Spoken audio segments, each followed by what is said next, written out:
नमो बुद्धाय जय भीम। मी निकिता स्वागत करते तुमचे माझ्या एका नवीन व्हिडिओमध्ये।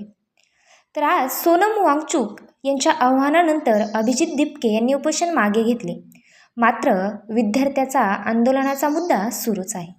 तर नमस्कार मित्रांनो, आज आपण अशा दोन व्यक्तीबद्दल बोलणार आहोत ज्यांनी स्वतःसाठी नाही तर देशाच्या विद्यार्थ्यासाठी आवाज उठवला आहे। एकीकडे आहे सोनम वांगचुक आणि दुसरीकडे आहेत अभिजित दिपके। आज देशातील लाखो विद्यार्थी मेहनत करतात, दिवसरात्र अभ्यास करतात, आईवडिलांची स्वप्न घेऊन परीक्षा देतात। पण जेव्हा परीक्षा व्यवस्थेवरच प्रश्नचिन्ह निर्माण होतं, जेव्हा पेपर फुटी, गैरव्यवस्था आणि विद्यार्थ्यांच्या भविष्याशी खेळ होतो, तेव्हा या विद्यार्थ्यांचा आवाज कोण ऐकणार? कारण विद्यार्थ्यासाठी परीक्षा म्हणजे फक्त एक पेपर नसतो, तो त्यांच्या आयुष्याचा प्रश्न असतो, तो त्यांच्या कुटुंबाच्या आशेचा प्रश्न असतो, तो त्यांच्या अनेक वर्षाच्या मेहनतीचा प्रश्न असतो। एक विद्यार्थी अनेक वर्ष अभ्यास करतो, आईवडील आपल्या मुलाच्या शिक्षणासाठी कर्ज काढतात, दागिने विकतात, स्वतःच्या गरजा बाजूला ठेवतात आणि शेवटी जर परीक्षेच्या व्यवस्थेवरच विश्वास राहिला नाही तर त्या विद्यार्थ्याने कोणाकडे पाहायचं? याच प्रश्नासाठी आज काही लोक रस्त्यावर उतरले आहेत। सोनम वांगचुक यांनी विद्यार्थ्यांच्या न्यायासाठी उपोषण केले। आपलं शरीर कमजोर होत असतानाही त्यांनी विद्यार्थ्याचा आवाज सोडला नाही आणि जेव्हा त्यांची तब्येत खालावली तेव्हा अभिजित दिपके यांनी विद्यार्थ्यांच्या प्रश्नासाठी आपला आवाज आणखी बुलंद केला। ही लढाई कोणत्याही एका व्यक्तीची नाही, ही लढाई आहे प्रामाणिकपणे अभ्यास करणाऱ्या प्रत्येक विद्यार्थ्याची। ही लढाई आहे आपल्या मुलाचं भविष्य सुरक्षित असावं अशी इच्छा असणाऱ्या प्रत्येक आईवडिलांची। आज आपण अनेकदा म्हणतो देशाचं भविष्य तरुणाच्या हातात आहे, पण मग त्या तरुणाच्या भविष्याची जबाबदारी कोण घेणार?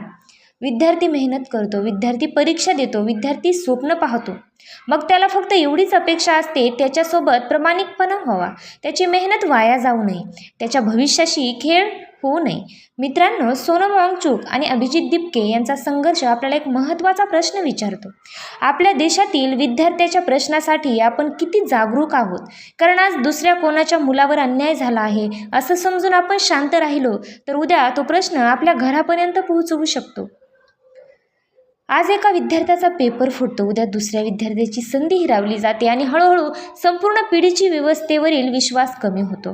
म्हणूनच हा आवाज दाबण्याचा नाही, हा आवाज ऐकण्याचा विषय आहे। अभिजित दिपके आणि सोनम वांगचुक यांचं एकच सांगणं आहे, विद्यार्थ्याच्या भविष्याशी खेळू नका। कारण विद्यार्थी फक्त आजचा नागरिक नाही, तो उद्याचा डॉक्टर आहे, उद्याचा इंजिनियर आहे, उद्याचा शिक्षक आहे, उद्याचा अधिकारी आहे आणि सर्वात महत्त्वाचं म्हणजे तो या देशाचं भविष्य आहे। आणि देशाचं भविष्य जर असुरक्षित असेल तर देशाचं भविष्य मजबूत कसं होणार? आज कदाचित काही लोक म्हणतील यांनी आंदोलन का करावं? पण माझा प्रश्न असा आहे, जर अन्याय होत असेल तर आवाज कोण उठवणार? जर विद्यार्थ्यांच्या प्रश्नाकडे दुर्लक्ष होत असेल तर प्रश्न कोण विचारणार? आणि जर आज आपण शांत राहिलो तर उद्या आपल्या मुलांसाठी कोण उभं राहणार? म्हणूनच ही लढाई फक्त सोनम वांगचुक यांची नाही, ही लढाई फक्त अभिजित दिपके यांची नाही, ही लढाई आहे त्या प्रत्येक विद्यार्थ्याची जो आपल्या स्वप्नासाठी संघर्ष करत आहे, त्या प्रत्येक आईवडिलांची जे आपल्या मुलांच्या भविष्यासाठी झटत आहेत आणि त्या प्रत्येक नागरिकाची ज्याला आपल्या देशातील शिक्षण व्यवस्था प्रामाणिक आणि न्याय हवी आहे। मतभेद असू शकतात, विचार वेगळे असू शकतात, पण विद्यार्थ्यांच्या भविष्याचा प्रश्न आला की आपण सगळ्यांनी एकत्र उभं राहायला हवं। कारण विद्यार्थ्यांचा आवाज म्हणजे देशाच्या भविष्याचा आवाज आहे आणि हा आवाज दाबला जाऊ नये तर ऐकला गेला पाहिजे। मित्रांनो, आपण अनेकदा विद्यार्थ्यांना म्हणतो तुम्ही देशाचं भविष्य आहात, पण देशाचं भविष्य घडवणाऱ्या या विद्यार्थ्याचं वर्तमान सुरक्षित आहे का? हा प्रश्न आज प्रत्येकाने स्वतःला विचारण्याची गरज आहे। एक विद्यार्थी जेव्हा स्पर्धा परीक्षेची तयारी करतो तेव्हा तो फक्त पुस्तक वाचत नसतो, तो आपल्या कुटुंबाच्या आशा घेऊन जगत असतो। त्याचे आईवडील त्याला म्हणतात, बाळा तू फक्त अभ्यास कर, तुझ्यासाठी आम्ही सगळं काही करू।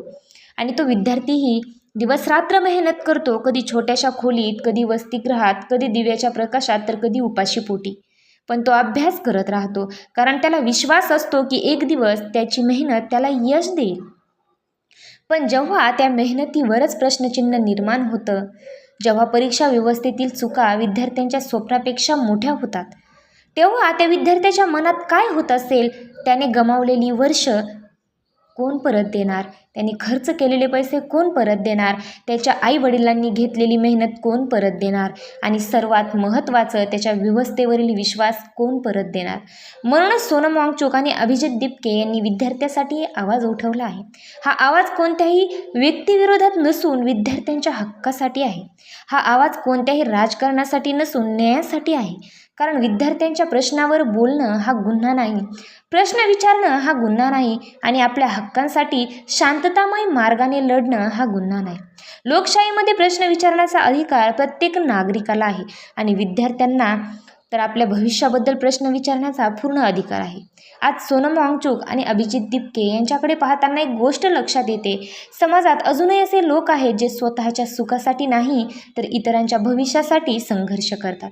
ज्यांना प्रसिद्धीपेक्षा विद्यार्थ्यांचं भविष्य महत्त्वाचं वाटतं.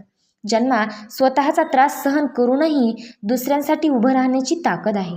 आणि म्हणूनच त्यांचा संघर्ष फक्त एक बातमी म्हणून पाहू नका.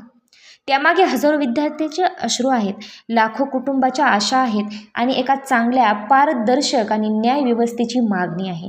आपण कोणत्याही पक्षाचे असू शकतो, आपले विचार वेगळे असू शकतात, पण विद्यार्थ्यांचं भविष्य हा पक्षांचा विषय नसून तो संपूर्ण समाजाचा विषय आहे.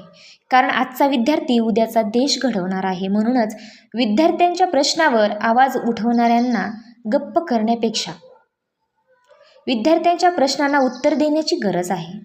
आंदोलन करणाऱ्याकडे बोट दाखवण्यापेक्षा ज्या कारणामुळे आंदोलन करावं लागलं त्या कारणाकडे पाहण्याची गरज आहे. कारण लोक रस्त्यावर उगाच येत नाहीत.